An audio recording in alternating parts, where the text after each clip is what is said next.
Petite technique ou astuce très intéressante lorsque vous vous sentez emmuré, pris ou emprisonné dans les pensées, dans un concept, dans une croyance.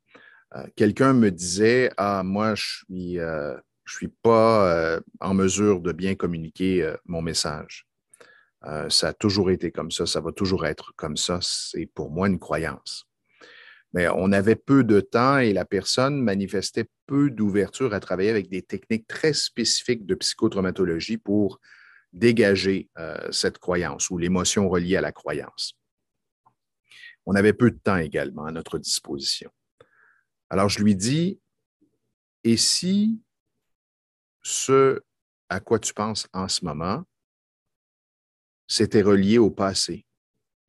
Et si, à partir d'aujourd'hui ou dans un futur proche, tu avais l'occasion de t'exprimer plus librement et que tout se faisait plus naturellement, qu'est-ce que ça te permettrait de vivre et de ressentir?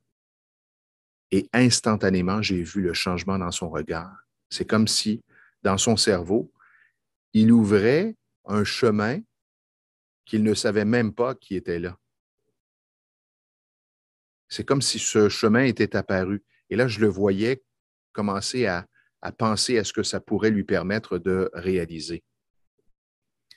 Et si peut être extrêmement intéressant à utiliser quand vous êtes justement pris dans cette pensée, dans cette façon de faire les choses.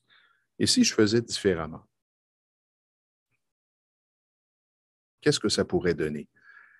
Et si, au lieu de, je ne sais pas moi, au lieu de faire ceci, je faisais cela, qu'est-ce que ça qu'est-ce que ça pourrait me permettre de réaliser ou qu'est-ce que ça me permettrait de ressentir et de vivre?